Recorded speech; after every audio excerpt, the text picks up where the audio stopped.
Stop searching for the miracle and be the miracle. This ain't gonna be lyrical, this is straight facts. Stop waiting on the change and be the change. This ain't new news, this go way back. Stop waiting on someone to get it for you, go get it for yourself. Take your pride back. If God is your motivator, then you can do all things. Believe that. My power is divine, every line aligned with the higher power. Receive that. What's up, guys? Beautiful souls. How's your week been going? I pray you're doing well and in a good mental and spiritual space. I hope that you're fulfilling your purpose and walking in your destiny. I'm going to start this episode with a question. Why does it bother you so much when somebody underestimates you? Why does it feel like disrespect? Like a challenge, like something in you just has to rise up and say, "Oh yeah, watch this." It's so obvious that you're triggered. I think it's because what they said lined up too close with a fear you already had, and instead of dealing with that insecurity, you decided, "I'm gonna prove them wrong." You started planning your comeback, your takeover, and your shine, and now your whole life is driven by a reaction, not a calling. And if we're being real, some of the worst decisions you've ever made, some of the most unnecessary risks you've ever taken, and some of the pain you're still recovering from. It wasn't because God told you to do it. It was because somebody doubted you. Welcome back to Lies Changes Truth. I'm your host, BK Blessed. And listen, if this episode touches your spirit and blesses your soul, please like, share, and subscribe, and follow me on my socials. The more people we get these messages out to, the more people we can heal. The lie isn't just I need to prove them wrong. It's so much deeper than that. It's really, if I prove them wrong, then I'll finally feel secure. And that's where you lose. Because even if you succeed, that feeling don't last. You hit the goal, you get the applause, you prove the point. And then what? There's always another person doubting you and a person making a comment. This lie has cost people money, relationships, peace, and purpose. Because now your life, it's no longer about obedience. It's about performance based on someone else's view of you. And I just don't see how you could have peace living life this way. But this, no doubt, it's all about your ego. Because if you were truly secure in what God calls you to do, you wouldn't feel the need to announce it or to prove it or to force it. You would just walk it out. But when your ego gets involved, now you feel like you got to move fast. You're talking loud, making emotional decisions, skipping wisdom and ignoring counsel. All because somebody didn't clap for you or said you couldn't do it. You ever notice that the same people who always say, "I'll show them," they always look tired. They're always on edge and always posting something to remind the world that they're winning. But that's not peace. That's just too much pressure. And the crazy part is, some of y'all don't even want the dream that people said you couldn't accomplish. You just want that moment where the people who doubted you go, "Wow, I didn't expect him to be able to do that. But can I free you?" That moment only lasts about 5 seconds. Then everybody goes back to their own life. But you're still stuck with the pressure you created. Some of you built your entire life off of one moment where someone doubted you. It was a parent, an ex, a teacher, or a friend. They said something reckless and you said, bet. And now years later, you're successful in something you were never called or even liked to do. I want you to pause right there. You're good at it. You make money from it. People even praise you for it. But deep down, you're empty. Because it was never about purpose. It was always about proving a point. Galatians 1:10 says, "For do I now persuade men or God? Or do I seek to please men?" That question right there, that will sum up your whole life. Because who are you trying to please?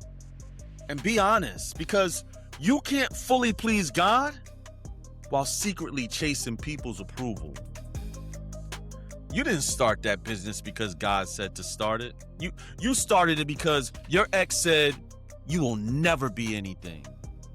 Now you're stressed, you're broke, and posting motivational quotes that you don't even believe. Rise and grind. No, you need to rest and rethink, because you're grinding in the wrong direction. Now me, I love being underestimated. And it's not because I want revenge. It's because I believe it frees me. Think about this. There's no pressure, no spotlight, and no expectations. You get to move in silence. And when God does what he said he would do in your life, people might be shocked, but you're not. Because you weren't performing for them. You were walking with him. Because being unseen by them can be painful until you realize God might be using their doubt to strip away your need for recognition. So your obedience becomes pure. Your faith becomes deeper, and your calling becomes stronger than public opinion. What if being underestimated is actually a test? Not of your ability, but of your maturity.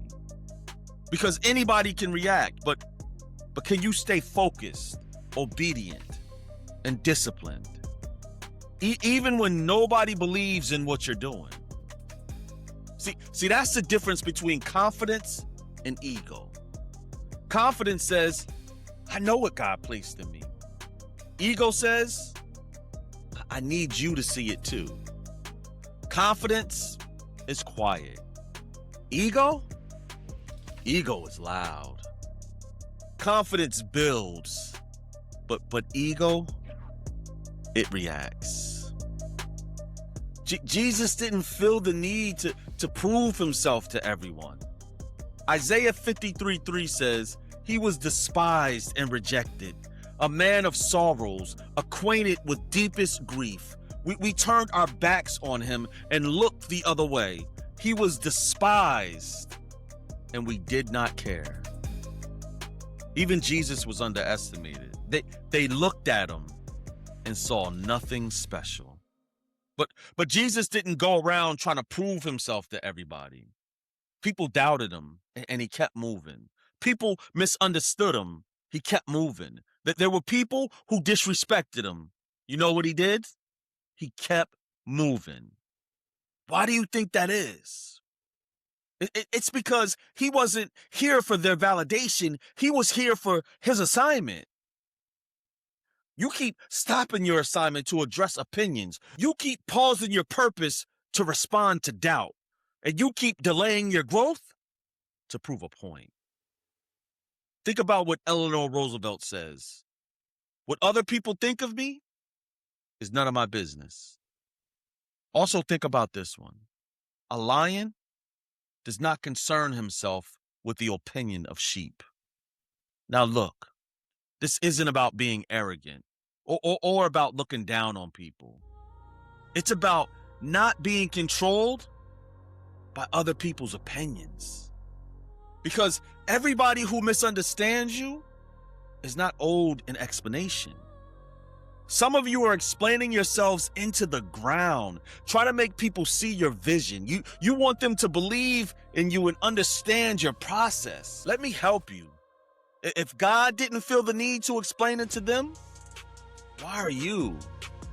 So, some of you are lecturing people that really don't care, breaking down your whole plan, thinking, why don't they see what I see?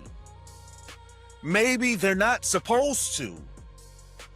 This is where your freedom starts. You don't need their approval, understanding, or their validation to walk in what God called you to do. Before we move forward, I want to add something because I don't want anyone to hide behind this message. Some of you aren't being underestimated. You're being accurately assessed. Real talk. You lack discipline, consistency, and preparation. And instead of receiving correction, you label it as, they don't believe in me. Nope, that's not it. Sometimes people see what you refuse to see or just don't want to fix.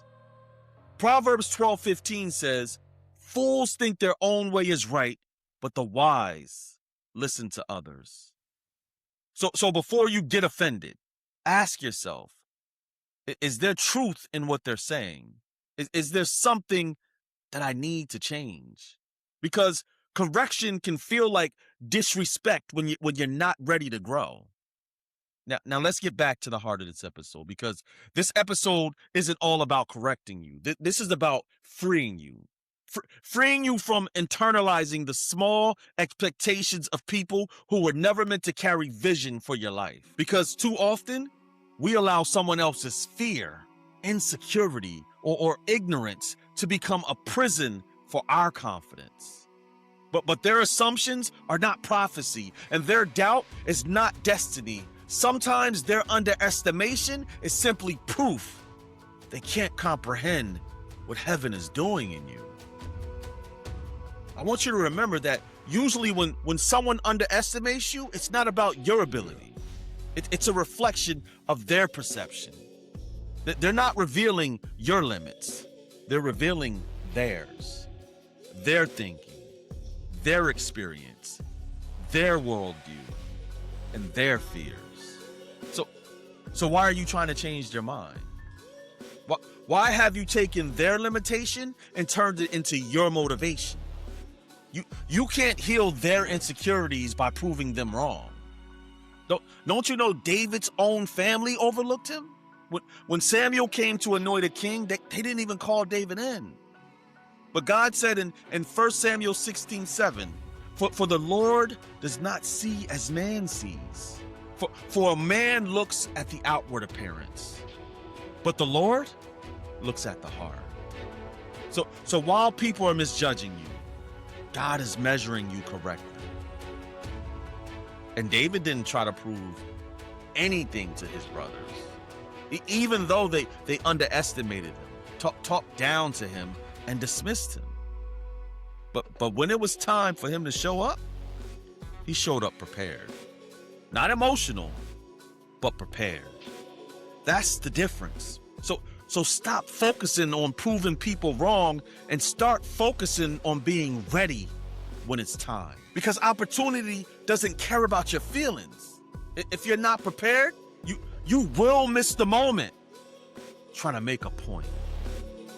This is important because when you fail to do something God told you to do, there's still peace, growth, and purpose in it. But when you fail trying to prove people wrong, it hits your identity hard because now it feels like they were always right about me. Get this in your spirit. You're not in competition with them.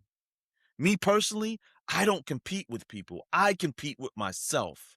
I'm only in competition with my last accomplishment. So their doubt doesn't define my direction. Their opinion doesn't control my pace. And their limitations, that's not my ceiling, which means their expectations don't control me.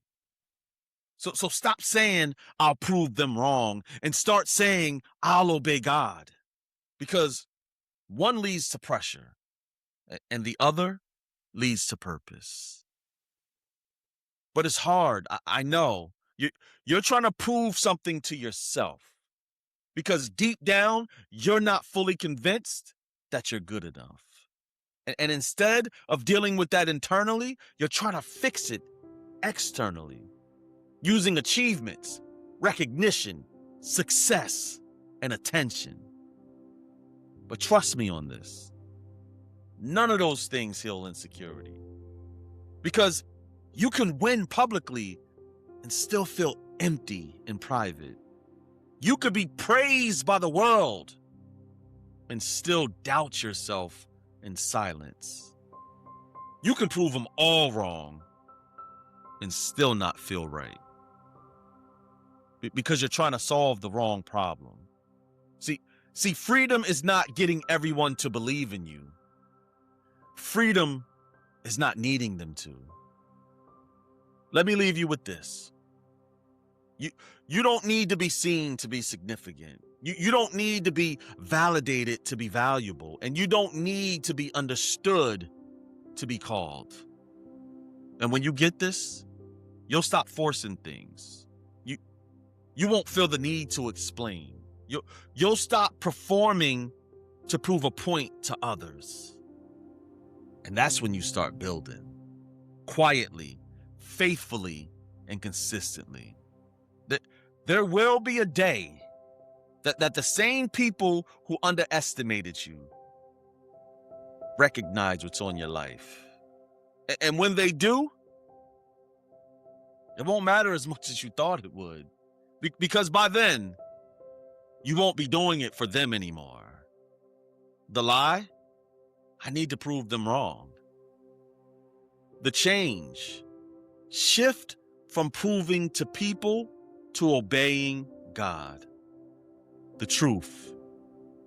You were never called to impress people. You were called to fulfill purpose. And purpose doesn't need permission.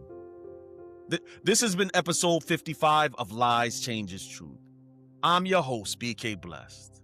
And if you really heard this, your life will slow down. Your decisions, they will get clearer. And your spirit, it will feel lighter. Because the minute you stop trying to prove yourself is the moment you'll finally become free. Until next time, stay prepared. Let them doubt. And stay you. Be alright, you gon' be alright. Have no fear, cause he's right here. You gon' be alright, you gon' be alright. This is your time, this is your life. You gon' be alright, you gon' be alright. Be a motivator, be an innovator. Be the best you, block out the haters. Winners fail and fail, but a failure quits. Go through the fire, cause your path is lit. You'll get through the pain, it might hurt a bit. That's how you get your weight up. So move all these mountains, knock down these walls, and break all these bricks. Don't let the devil fool you, see through the tricks. Can you feel the power? Yeah, you getting stronger. Can you make it through? Yeah, you got through harder. See, the time is now, can't wait no longer. Cast out the fears, no more paranoia. This is destiny, time to grab a hold. This is meant to be, time to let it go. Believe in yourself, God's in control. This the realest thing I ever wrote, to whom it may concern. This is your life, this is your time. You gon' be alright, you gon' be alright. Follow God's plan, follow his light. You gon' be alright, you gon' be alright. Have no fear, cause he's right here. You gon' be alright, you gon' be alright. This is your time, this is your life. You gon' be alright, you gon' be alright.